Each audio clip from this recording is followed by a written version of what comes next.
Hey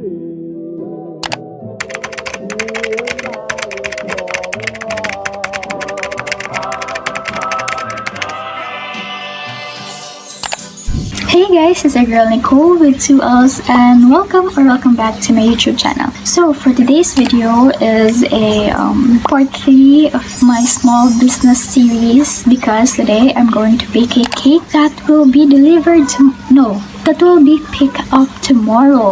Oh my gosh, I'm kinda nervous actually because I wasn't supposed to film today because, well, I don't have something to film about. And yeah, I was kinda lazy today. I wasn't in the mood. But then, fortunately, a friend of mine messaged me earlier that she will order a cake. So yeah, I decided to film na lang para hindi ako mag-regret kasi noong Father's Day, yesterday was Father's Day. Wow, me saying that, marirealize nyo na gaano ako katagal mag-upload or gaano ako kalate mag-upload. Because I know that this video will be uploaded pretty soon pa.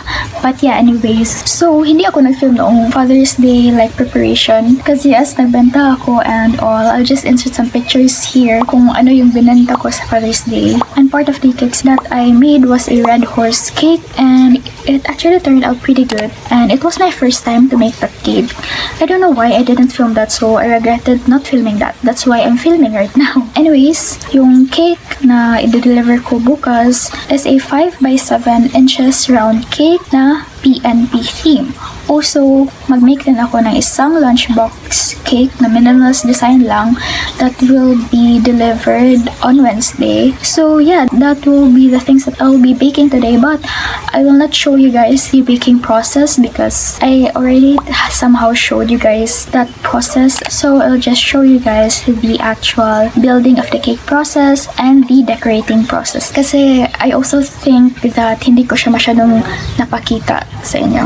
But anyways, that will be the video for today. So yeah, I'll just update you later. Hey guys, so it's finally time to build the cake. It's been a while, it's already night time because it took me a while to make all of these.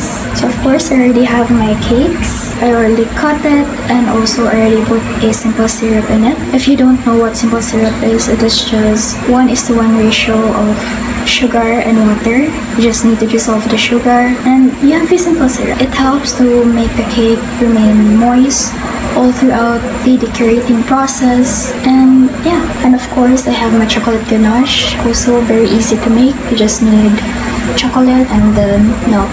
I'll just insert the clip where I made it. I think I filmed it, so yeah. And of course, I already have in me my icing. So this icing is a condensed milk buttercream. It is very easy to make. The ingredients lang ito, butter, condensed milk, and then vanilla extract. It's very easy to make. First, you just need 2 sticks of butter. You just need to whip it until it is almost white.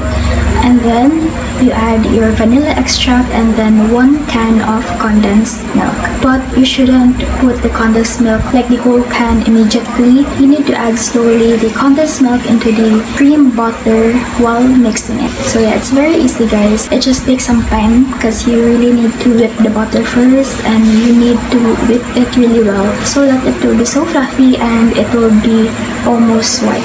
So yeah, let's now build the cake. So I'm going to start with the 5 by 7 round cake.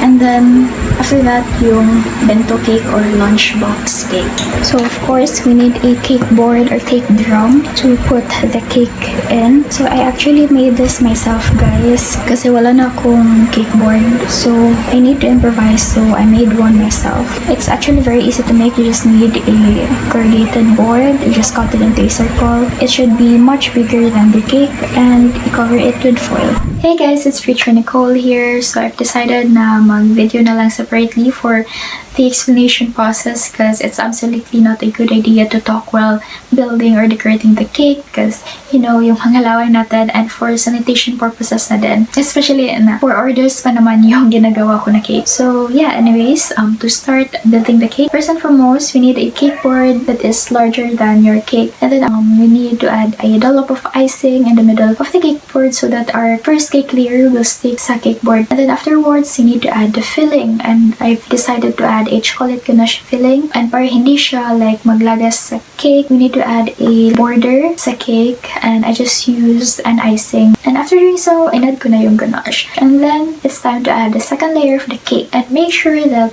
na-align talaga yung cake nyo para maiwasan natin yung mga cake fails and also maiwasan na magiging leaning tower of Pisa yung cake natin. And then, it's time to add the support. Cake supports are very important, especially when you're doing a double barrel cake or a two-tiered cake or a tiered cake specifically. So, I was making a double barrel cake since I'm using 4 layers of cake. So, to do that, we just need some kind of support. And in my situation, gumamit lang ako ng paper straw because I just wanted to be more eco-friendly. But you could also use plastic straws or any kinds of support. So, after putting the dowels in the cake, naglagay lang ako ng thin layer ng icing and I added my cake board. Just make sure that your cake board is about the same size of your cake or smaller. And then, after doing so, I just then continue stacking the cake the same way I stack previous 2 layers of cake. So yeah, after finishing stacking the cake, it's time to add a crumb coat. That's just a thin layer of icing na para maging malinis yung cake decorating natin later. And then after putting a crumb coat sa cake, you'll then need to put it in the fridge to chill for like 10 to 15 minutes or as long as you want. Basta up to the point na at least yung icing natin is already hard to the touch. Ta-da! It's time to decorate the 5 by 7 round cake. So, diba, PNP theme siya and diba PNP is blue. So, I dyed the icing dark blue. I'll just cover the cake with this icing and then put it again in the fridge to chill. Everyone is watching, but I still feel so alone, alone, alone. And I've been waiting on a miracle, but by the time it comes, I'll probably be stoned or on my phone. So, for the lunchbox cakes, even though sabi ko kanina, isang lunchbox cakes lang gagawin ko, I actually made 2 kasi yung customer request, like, nag-add ng another cake. So, in order to build a bento cake or lunchbox cakes, it's actually very similar into stacking the big cake. Smaller version lang talaga siya. So, instead of using a cake board, I just use a wax paper kasi hindi naman siya kailangan ng cake board kasi I'm just using a lunchbox to put it in. So, yeah, just put the cake, the wall, then the ganache, then the second layer of the cake. So yeah, nag-add talaga ako ng like layers sa lunchbox cakes ko. I know other sellers don't put layers sa cake nila, especially sa mga lunchbox cakes. It's actually kinda sad kasi it's better to have a filling para hindi sumo. Hindi sumo. Ano Tagalog ng sumo? Hindi... I don't know, basta sumo, guys. But yeah, anyways, after stacking, crumb coat again, chill, and then after chilling, it's time to decorate. So I'll just insert an inspo picture here kung ano yung designs na gagawin ko, because usually when I talk to my customers, I always ask them an inspo pic, like ano yung gusto nilang design and all, para at least they know what to expect.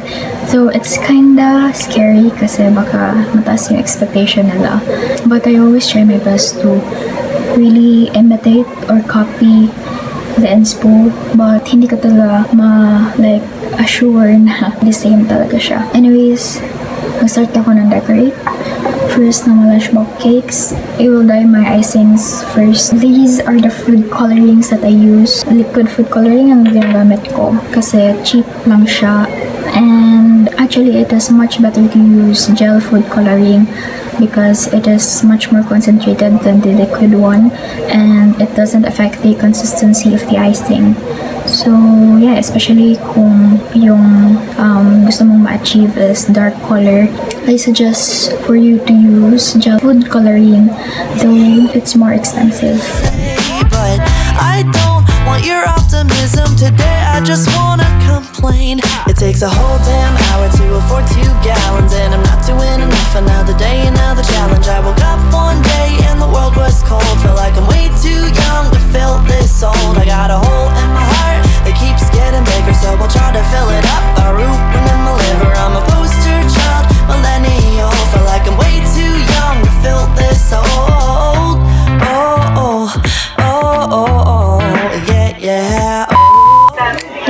So right now I'm resting, I'm taking a break because I'm tired. I'm eating my caramel sundae and I'm watching Jamil's vlog. So yeah, I will continue decorating after I finish this because I'm hungry and I'm tired and I need something to give me energy. Update guys. So time check, it's already 12:15 a.m. in the morning. So yeah, I need to finish this now because I'm going to sleep late na naman. Just like nung nag-bake ako for Father's Day. I slept at like 4 a.m. na kasi gumawa pa ako ng box and all. But yeah, sana naman ngayon hindi ako 4 a.m. matutulog. Like mga 2, ganun. 2 lang. So yeah, tingnan natin. But I'll try to do my best to decorate these cakes fast. Over like way too young to feel this old. Oh, yeah, yeah. Yeah. Oh no, I'm a poster child, millennial. Felt like I'm way too young to feel this old.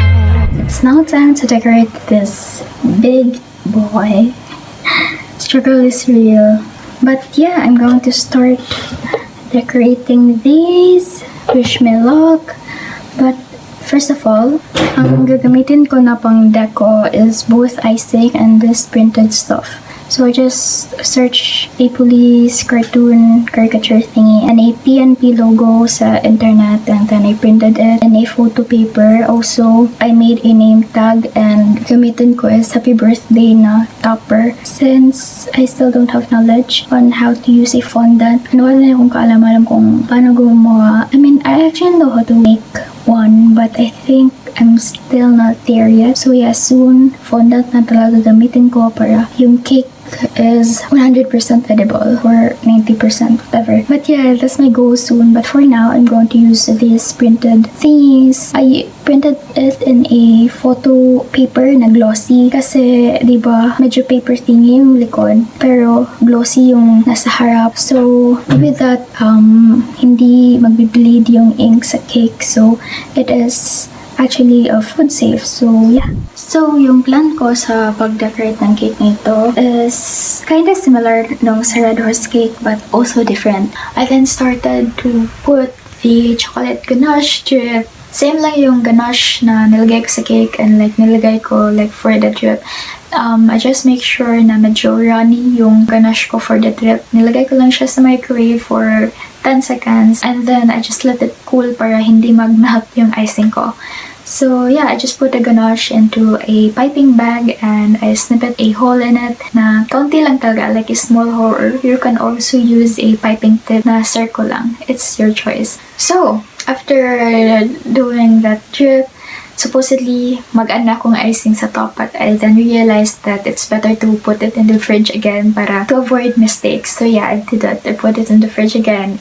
So yeah, it's time to add like a decoration sa top ng cake. So I've decided to add like a cake border design sa top ng cake, and actually I was kind of nervous to do it because I don't know why, but it's not like my first time, but nervous lang talaga ako when it comes to decorating the cake because I need to make sure that it's perfect or whatsoever. So yeah, just pipe that thing on the top of the cake. I don't know how to explain it to you guys.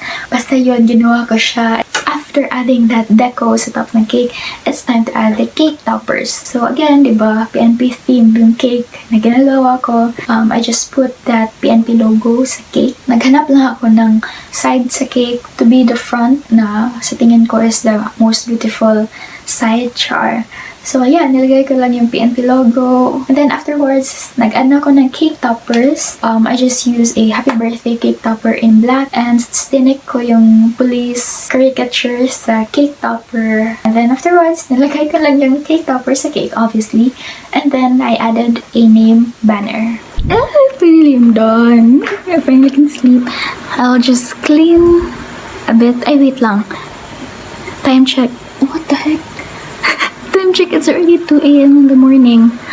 Hindi ko na malayan yung oras. But yeah, I will just clean in a bit and I will give you a montage of all the cakes that I made, decorate today. In 3, 2, 1.